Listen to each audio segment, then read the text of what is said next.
Hello Excel learners, welcome back to Tushir and Tech.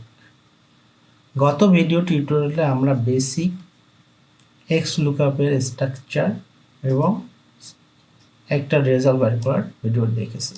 আজকের টিউটোরিয়ালে আমরা টু ওয়ে লুকআপ দেখব।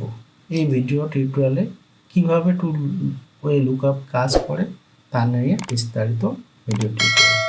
মাইক্রোসফট এক্সেলের সবচেয়ে পাওয়ারফুল একটি টুল হচ্ছে Xlookup। এটা দিয়ে অনেক কিছু করানো সম্ভব, তাই ভিডিওটা শুরু থেকে শেষ পর্যন্ত দেখবেন। ভিডিওটা শুরু করার আগে আপনাদের কাছে একটা রিকোয়েস্ট, প্লিজ আমার চ্যানেলটি সাবস্ক্রাইব করবেন এবং পাশে থাকা বেল আইকনটি অন করবেন। প্রতিদিন 7টায় নিত্য নতুন ভিডিও নিয়ে হাজির হচ্ছি। তাহলে চলুন মূল ভিডিওটা শুরু করি।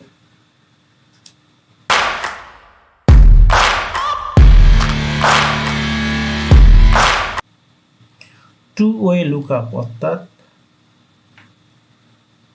এক লুকআপের ভিতরে আর এক লুকআপ ব্যবহার করা। যেমন গত ভিডিও টিউটোরিয়ালে আমরা যে ফিল্টার ব্যবহার করছিলাম এবং Xlookup ব্যবহার করছিলাম, সেখানে মানটা আমরা সবগুলো রাশি কোনো রাশি বাদ দিয়ে মান নিয়ে আসতে পারি না। আজকের টিউটোরিয়ালে আমরা এখানে Xlookup ব্যবহার করব, যা শুধু একটা মান নির্ণয় করব। Xlookup-এ কিন্তু এটা পাওয়া যায় না, খুব টাফ হয়। এই জন্য আমরা টু ওয়ে লুকআপ অর্থাৎ Xlookup-এর ভিতরে আর একটা Xlookup ব্যবহার করব। ওকে, তাহলে আমরা চলুন ভিডিওটা শুরু করি। সর্বপ্রথম এক্সটাইল আমরা Xlookup-এ কল করলাম। প্রথম Xlookup, এবারে লুকআপ এরে আমরা জানি যাহার সাহায্যে নির্ণয় করবো, আমরা এটা সাহায্যে নির্ণয় করব এবং এই রাশির মান কোথায় আছে, এই রাশির মান কোথায় আছে সেখানে আমরা দেব। এই রাশির মানটা আছে এই জায়গায় আছে, এটাকে আমরা ফিক্স করলাম। X4 যাবে, F4 যাবে, ফিক্স করলাম। এরপরে আরেকটা লুকআপ, এর ভিতর লুকআপে কল করব। ওটাও সেম, প্রথমে আমরা লুকআপ দেব। লুকআপ কি আমাদের লুকআপ হবে কি, এই যে অর্ডার কোয়ান্টিটিটা, অর্ডার কোয়ান্টিটি। এখন অর্ডার কোয়ান্টিটি কোথায় আছে তার সীমারে, এই এখান থেকে এই পর্যন্ত আছে, এটা পর্যায়ে ফিক্স করলাম। এরপরে হচ্ছে লুকআপ অ্যারে। এখন মানটা আমরা কি রিটার্ন করবে, অবশ্যই একটা মান রিটার্ন করবে। তাহলে হচ্ছে এই জায়গায় যে মানটা আছে সেই মানটা রিটার্ন করবে। এটা F4 স্টেপে রিটার্ন করলাম এবং সার্চ মোড নাই, কোনো কিছু নাই। ইফ নট ফাউন্ড দেবো না, সার্চ মোড দেবো না এবং ম্যাচ মোড দেবো না, না দিয়ে আমরা শুধুমাত্র প্রথম ব্র্যাকেট সেকেন্ড ব্র্যাকেট দিয়ে যদি ইন্টার দেই, তাহলে দেখুন আমাদের প্রথম ব্র্যাকেট মানটা চলে আসছে। এখানেও সেম রুল প্রযোজ্য। Xlookup এবং VLOOKUP-এর ক্ষেত্রে অবশ্যই সেম প্রযোজ্য। মান যদি কয়েকবার থাকে তাহলে কি হবে, মান একটাই আসবে। যেমন এখানে এসেনশিয়াল একবার, এখানে একটা আছে, একবার আসছে।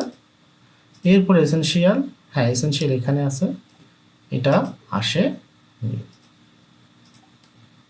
সর্বপ্রথম যে মানটা পাবে সেই মানটা এখানে চলে আসছে।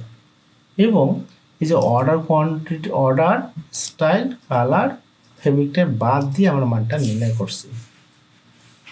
আরেকটা দেখি আমরা এখন গত ভিডিও টিউটোরিয়ালে যেটা দেখছিলাম, এটা আমরা এখানে পেশ করি। আমরা সচরাচর যে Xlookup-টা চালু করি এটা, এবং হচ্ছে লুকআপ এর এটা, এবং আমাদের রিটার্ন মান এই পর্যন্ত দিলে কি আসে, এটা আমার ব্র্যাকেট দিয়ে ক্লোজ করে দেয়, মানে অলগুলো মান আছে, সব মান চলে আসে।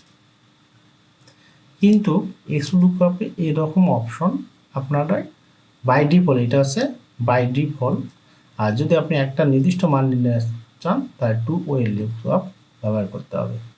আমরা নেক্সট ভিডিও টিউটোরিয়ালে মাল্টিপল ওয়ে Xlookup ব্যবহার করা শিখব।